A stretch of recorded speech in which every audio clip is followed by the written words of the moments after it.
오늘은 성금요일입니다. 예수님께서 이제 골고다 언덕에서 십자가에 못 박히신 날입니다.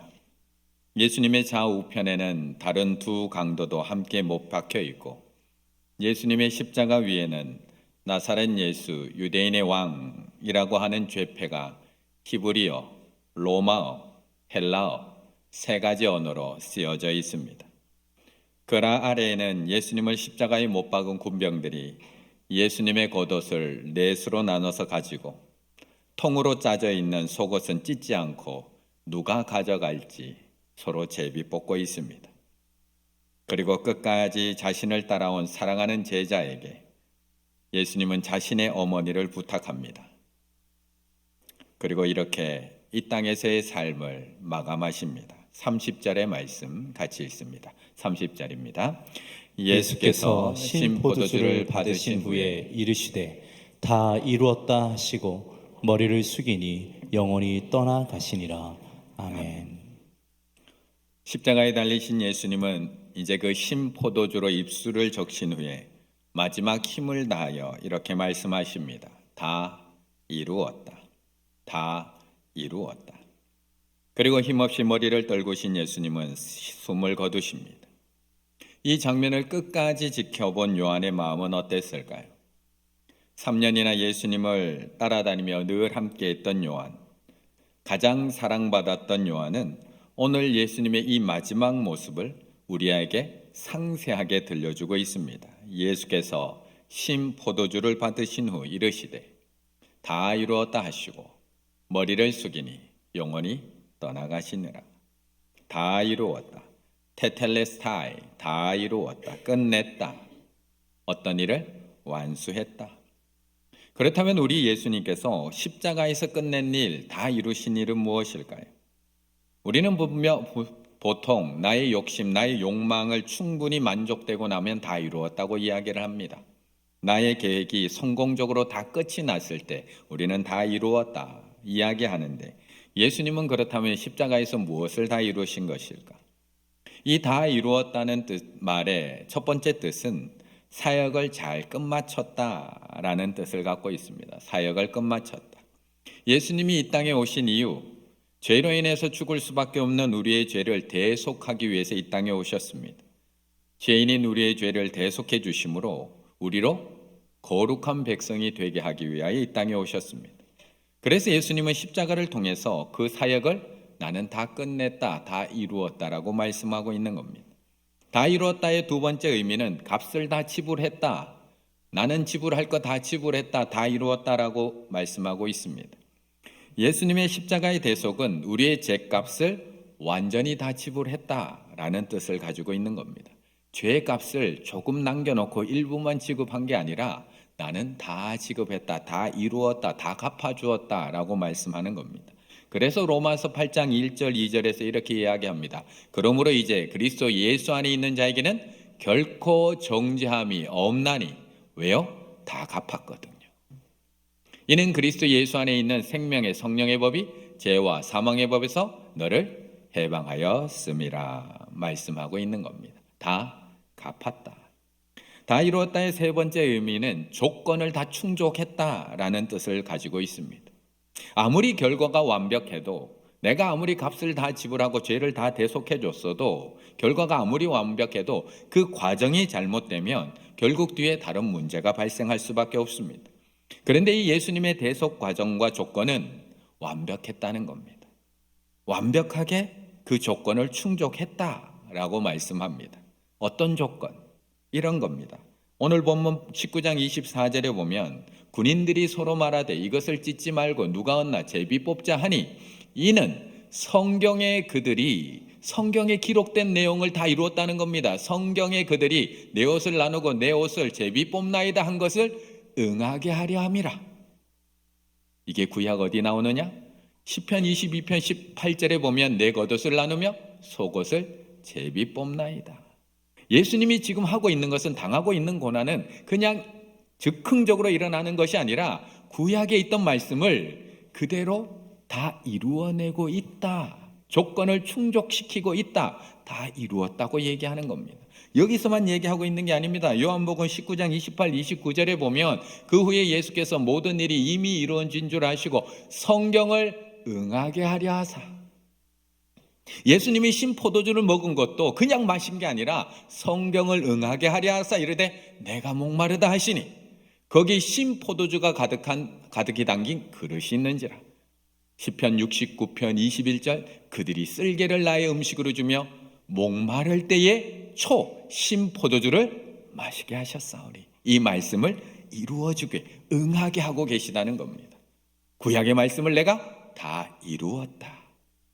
요한복음 19장 33절 36절에도 똑같습니다. 예수께서 이르시되 이미 죽은 것을 보고 다리를 꺾지 아니하고 이 일이라는 것은 그 뼈가 하나도 꺾지 아니라 한 성경을 응하게 하려 함이라. 민수기 9장 12절 아침까지 그것을 조금도 남겨두지 말며 그 뼈를 하나도 꺾지 말아서 유월절 모든 율례대로 지킬 것이니라. 구약의 그 말씀 율례를 다 이루었다.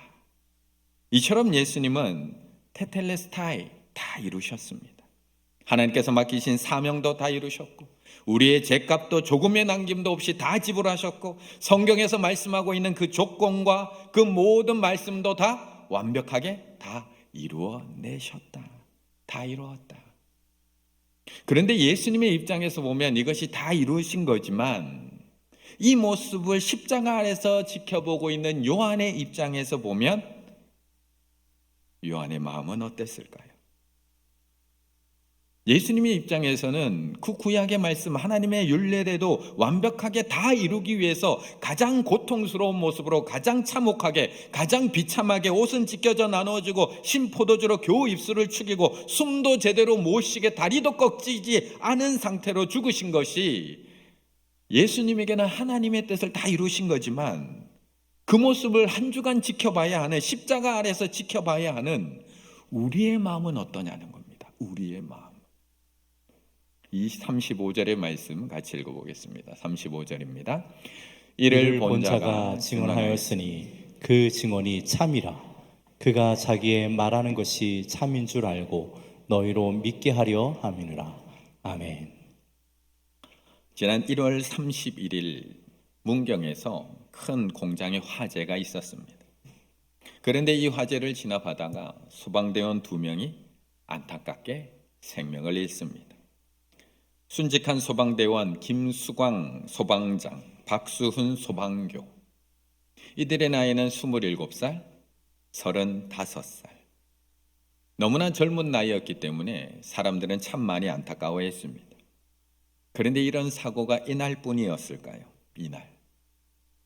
매년 화재로 순직하는 소방관 평균 7명, 소방공무원 평균 수명, 소방공무원 평균 수명 58세. 한 소방관이 쓴 어느 소방관의 기도라는 책에 보면 이런 안타까운 사고 현장에 대해서 이렇게 이야기하고 있습니다. 집 주인인 한 노부부는 아직 집안에서 아들이 나오지 못했다고 발을 구르며 울고 있었다. 그 말을 들은 소방관 9명은 화염에 맞서 곧 건물 내부로 진입을 했다. 강렬한 화재 속에 소방대원들이 조를 나누어 아들의 행방을 찾기 위해 앞으로 나아가려고 했던 그 순간 2층짜리 연립주택은 굉음을 내지르며 무너져 내렸다. 입구 가까이 있던 3명은 가까스로 구조가 되었지만 그 2층 깊숙이 진입했던 구조대원들과 화재를 진압하던 대원 6명은 큰 콘크리트 더미에 깔려서 그 흔적조차 찾을 수가 없었다. 너무나 안타까운 순직의 현장입니다. 너무나 안타까워. 그런데 그 장면을 옆에서 지켜봐야만 하는 나머지 소방관들의 마음은 어땠을까요? 괜찮았을까요? 나는 오늘 살았으니까 다행이다. 안도하며 평안한 마음으로 살아갔을까요? 그 옆에 살아남은 소방관들도 외상 후 스트레스 장애로 고통스러워합니다.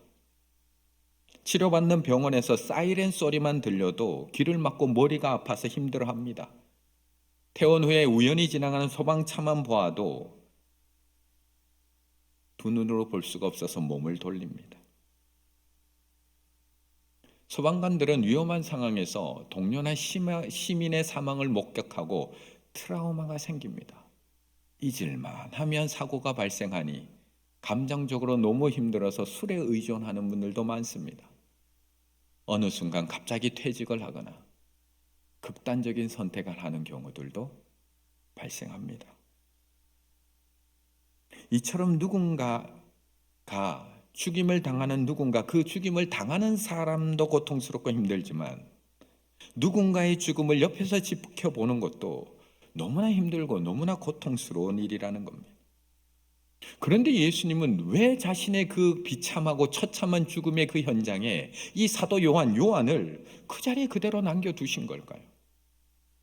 다른 제자들은 다 뿔뿔이 흩어져서 다 도망갔는데 죽음을 불사하겠다고 예수님 앞에서 그 큰 소리 쳤던 베드로도 닭 울기 전에 3번이나 예수님을 부인하고 도망가 버렸는데 왜 요한은 끝까지 그 자리에 남아서 이 처참한 예수님의 죽음의 현장을 끝까지 목격해야만 했던 것일까? 35절, 이를 본 자가 증언하였으니, 지금 요한이 스스로를 이야기하고 있는 겁니다. 이 장면을 본 자가 증언하였으니 나의 이 증언은 참이라. 그가 자기의 말하는 것이 참인 줄 알고 너희로 믿게 하려 함이니라. 이 부분을 톰 라이트 목사님은 이렇게 해석을 합니다. 십자가 밑에 있던 청년은 왜 이런 일이 일어나야 했는지 스스로 수천 번 자문했을 것입니다.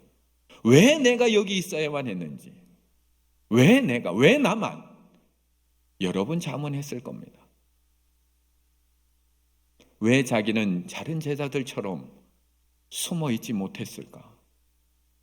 나도 그때 베드로 따라갔으면 이 참혹한 현장 보지 않아도 될 텐데 나는 왜 바보같이 여기까지 와서 이 비참한 장면을 내가 봐야만 하는 걸까? 하지만 며칠이 지나지 않아 그들은 깨닫게 됩니다. 그리고 일평생 기도하며 많은 사람들을 가르친 이후에 여러 차례 곱씹고 생각하다가 마침내 그는 비슷한 일이 반복되고 있음을 깨닫고 요한복음 바로 이 대목에 자신만의 흔적을 남겨둘 수 있었습니다. 그는 왜 자기가 이 십자가 아래 끝까지 남아 있어야 했는지 오늘 본문을 쓰며 깨달았던 겁니다. 그렇다면 우리는 왜 이 십자가 아래에 있어야 되는 것일까요? 왜 우리는 매년, 왜 이번 한 주간도 예수님의 예루살렘 입성부터 배신, 고통, 죽음 당하는 그 순간까지 왜 다 지켜봐야만 하는 걸까요? 왜 다른 사람들은 이거하고 전혀 관계없는 것처럼 외면하고 TV 보고 편하게 잠자리에 누워있는데, 이불에 침대에 누워있는데 우리는 왜 십자가 아래 오늘도 나와서 이렇게 서 있어야 하는 것일까? 37절에서 그 대답을 해주고 있습니다. 37절 함께 읽습니다. 또 다른 성경에 그들이 그 찌른 자를 보리라 하였느니라. 아멘. 예수님을 믿는 모든 사람들은 예수님이 달리신 십자가, 우리를 위해서 죽으신 예수님의 그 십자가의 사랑을 기쁘게 받아들입니다. 예수님이 나를 위해서 십자가에서 죽으셨다는 것, 예수님이 나를 위해서 대속의 피를 그 십자가에서 흘려주셨다는 것, 그리고 저 십자가 위에서 그 모든 것을 다 이루셨다는 것을 믿고 그 놀라운 십자가 사랑에 날마다 감격하며 그 십자가 사랑을 받기를 원합니다. 하지만 십자가의 길을 가고 싶지는 않습니다. 십자가의 사랑은 받고 싶은데, 십자가의 사랑은 누리고 싶은데 십자가의 길을 가고 싶지는 않습니다. 내가 곧 길이요 진리요 생명이라고 말씀은 하셨지만 너의 십자가를 지고 나를 따르라고 하는 말씀에 쉽게 하면 할 수가 없습니다. 십자가의 사랑에 감격하며 예쁜 십자가 목걸이는 하고 다니고 싶지만 나를 따르라는 말씀에 순종해서 나의 십자가를 등에 지고 예수님을 따라가고 싶지는 않다는 겁니다. 그런데 예수님은 요한을 끝까지 그것에 세워두십니다. 그리고 끝까지 보게 하십니다. 모든 제자들이 다 도망가 버린 그 지금 이 순간에도 예수님은 자신이 비참하게 죽어가는 이 모습을 요한으로 하여금 끝까지 보게 하십니다. 이 처참한 모습을 요한이 보고 나면 몇 날 며칠을 잠을 못 들까요? 아니요. 어쩌면 평생을 괴로워할 텐데 예수님은 그 모습을 끝까지 지켜보게 하십니다. 우리들처럼. 왜 그런 것일까요? 왜? 우리도 군대에서 후임이 들어오면 선임병이 그 후임병을 데리고 다닙니다. 그리고 하나하나 보여주며 가르쳐줍니다. 직장에서도 후임이 들어오면 선배가 데리고 다닙니다. 하나하나 보여주며 가르쳐줍니다. 특별히 너무나 중요한 일은 말로 하지 않고 이렇게 하는 거야. 꼭 보여주며 가르쳐줍니다. 왜일까요? 왜 그렇게 옆에 세워두고 잘 봐? 가르쳐주고 있는 걸까요? 앞으로 그 사람이 해야 될 일이니까. 앞으로 그 사람이 해야 될 일이니까. 그렇다면 예수님은 왜 이토록 힘들고 아픈 이 자리에 우리를 지금 이렇게 불러 세워놓고 다 보게 하시는 걸까요? 왜? 그래서 오늘 사도 요한은 예수님의 그 십자가의 길을 걸어가야 할 우리들에게 오늘 본문 마지막에서 이렇게 이야기하고 있는 겁니다. 또 다른 성경에 그들이 그 찌른 자를 보리라 하였느니라. 또 다른 성경에 그들이 그 찌른 자를 보리라 하였느니라. 여기서 말씀하는 또 다른 성경은 스가랴서 12장 10절을 말씀하고 있습니다. 스가랴서 12장 10절 그들이 그 찌른 바 그를 바라보고 이 말씀을 인용해서 오늘 본문 37절에서 얘기하고 있는 겁니다. 이 부분을 히브리 원문으로 이야기하면 그리고 그들이 나를 찌른 자를 볼 것이라. 나를 찌른 자를 볼 것이라. 이 말씀은 스가랴 선지자가 예수님께서 부활과 더불어서 앞으로 오실 메시아에 대한 예언을 기록해 놓은 말씀입니다. 그런데 사도 요한은 이 예언의 말씀을 인용해서 십자가에서 죽으신 예수님께서 부활할 때 예수님의 그 옆구리를 찌른 사람, 그 십자가에 달려 죽으시는 예수님의 옆구리를 찌른 사람도 예수님의 부활을 보게 될 것이다. 그거에 대해서 말씀하고 있는 겁니다. 더불어서 예수 그리스도께서 재림하실 때, 예수님께서 재림하실 때 예수님을 핍박하고 죽인 자들, 그 찌른 자들도 역시 부활하여서 심판주로 오신 예수님을 다시 만날 수밖에 없다라는 것을 말씀하고 있다는 겁니다. 그렇다면 우리는 어떤 모습으로 하나님 앞에 서야 하는 걸까?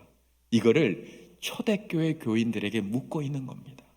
예수님이 다시 오실 때 찌른 자도 예수님을 다시 만날 거고 예수님을 핍박하고 죽인 자도 다시 만날 텐데 너희들은 어떤 모습으로 예수님을 다시 만날 거냐? 예수님의 옆구리를 찌른 자들, 저들도 예수님이 재림할 때 예수님을 직접 보게 될 것이다. 예수님을 핍박하고 죽인 자들, 저들도 지금은 죽었지만 예수님이 재림할 때 다시 살아나서 심판자로 오시는 예수님을 직접 만나게 될 것이다. 예수님을 고박을 하고 조롱하고 채찍질하고 십자가에 못 박은 저 사람들도, 저들도 모두 예수님이 다시 오실 때 애곡하며 예수님 앞에 다시 서게 될 것이다. 그것이 요한계시록 1장 7절의 말씀인 겁니다. 볼지어다 그가 구름 타고 다시 오시리라. 각 사람이 눈이 그를 보겠고 그를 찌른 자들도 볼 것이요 땅에 있는 모든 족속이 그로 말미암아 애곡하리니 그러하리라. 아멘. 그렇다면 주님의 십자가 아래서 그 장면을 목격한 우리들은 이제 어떻게 살아가야 할 것인가? 그에 대해서 말씀하고 있는 겁니다. 한동안 주님이 고난당하고 핍박당하고 조롱당하고 죽임당하는 것을 처음부터 끝까지 다 지켜보게 하신 우리는 이제 어떻게 따라가야 할 것인가? 결국 부활하신 주님이 다시 오시는 그날 우리도 예수님을 다시 보게 될 것인데, 주님이 재림하시는 그날, 심판의 그날 우리도 저들처럼 다시 부활해서 예수님을 다시 만나게 될 것인데, 그날 우리 성도님들을 주님을 어떤 모습으로 만나겠습니까? 이걸 묻고 있는 겁니다. 찌른 자들처럼 애곡하며 만나시겠습니까? 조망갔던 자들처럼 부끄럽게 만나시겠습니까? 아니면 사도 요한처럼 자기 십자가를 지고 주님을 따라가다가 영광스럽게 만나시겠습니까? 이제 주님은 한 주간 우리에게 다 보여주셨습니다. 한 주간, 지난 월요일부터 오늘 이 시간에 이르기까지 다 보여주셨습니다. 내가 어떻게 붙잡혀갔고, 내가 어떻게 채찍에 맞았고, 내가 어떻게 사람들에게 조롱당했고, 내가 어떻게 죽임당했는지 우리를 그 십자가 아래 그대로 세워놓고 우리에게 다 보여주셨습니다. 그렇다면 이제 우리 차례입니다. 이제 우리 차례입니다. 이제 나의 십자가를 지고 주님을 따라가야 할 우리들의 차례입니다. 예수님의 십자가에서 이제 다시 나의 십자가로, 다시 그 십자가의 길을 걸어가야 하는 우리 차례라는 겁니다. 이 시간은 그것을 고백하고 결단하는 시간입니다. 이제 주님의 십자가를 십자가 아래서 다 보셨다면 이제 나의 십자가를 지고 주님을 따라가겠노라. 하나님 앞에 고백하며 결단하며 나아가시는 우리 충혈의 가족들 다 되시기를 간절히 바라겠습니다.